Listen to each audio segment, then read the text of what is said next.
샬롬 큐티쟁이 여러분 반갑습니다. 10월은 추수의 달이죠. 여러분들은 올 한 해를 보내며 무엇을 추수하게 되나요?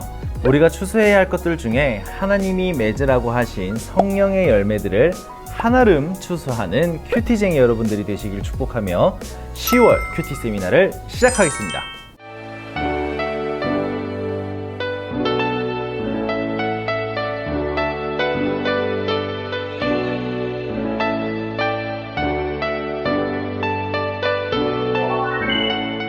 김한별 전도사의 큐티 세미나.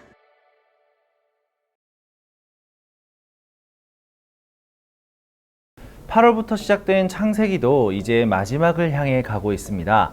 이 창세기의 마지막 이야기를 이끌어가는 두 인물을 소개할까 하는데요. 첫 번째는 야곱입니다. 9월에 묵상하면서 본 야곱의 모습은 본받을 점보다는 고개를 갸웃거리게 만드는 인물인데요.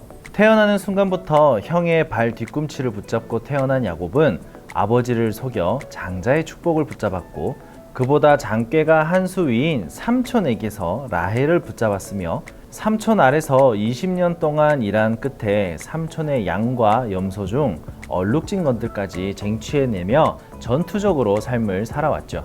급기야는 천사마저도 붙잡고 끈질기게 놓지 않은 결과 이스라엘이라는 새 이름까지 붙잡게 됩니다.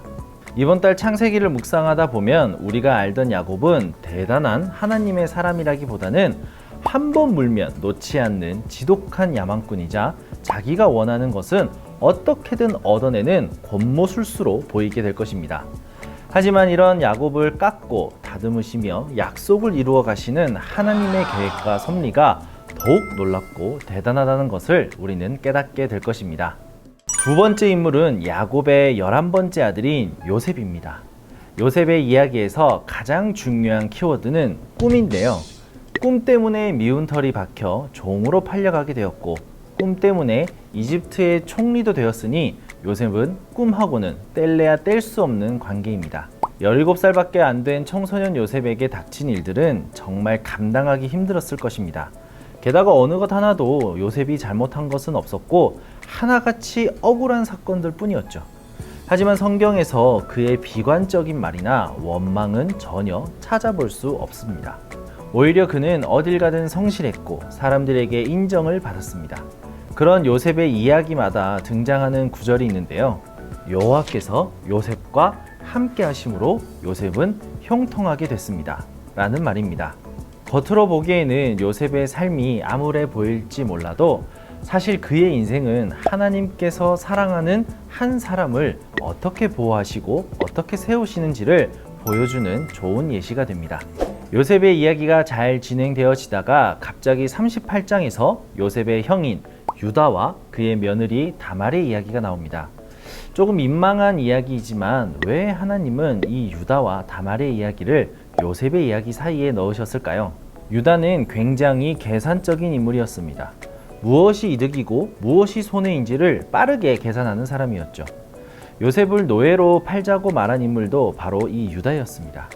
그는 이방 여인과 이방 문화에 빠져 살 만큼 하나님을 경외하는 인물도 아니었습니다. 그렇지만 다말과의 사건을 통해서 그의 삶은 180도로 변하게 되어지죠. 이후 그는 야곱에게 축복을 받으며 그의 후손 중에는 위대한 다윗 왕도 있고 이 땅을 구원하러 오신 예수님께서도 이 유다의 족보 안에서 태어나셨죠. 도대체 유다와 다말의 사건이 얼마나 큰 사건이었기에 유다라는 인물의 인생이 송두리째 바뀌게 된 것일까요? 이번 10월 큐티를 통해서 새롭게 발견하는 시간이 되길 기도하겠습니다. 창세기에는 정말 많은 인물들이 등장합니다. 하나님이 택하신 아브라함과 이삭과 야곱은 그리 대단한 인물들은 아닙니다. 요셉도 마찬가지죠. 그러나 이들이 말씀 안에서 위대한 인물이 될 수 있었던 것은 변함없이 신실하게 약속을 지켜나가시며 그들을 또 다듬으시고 인도하신 하나님이 계셨기 때문에 가능했습니다.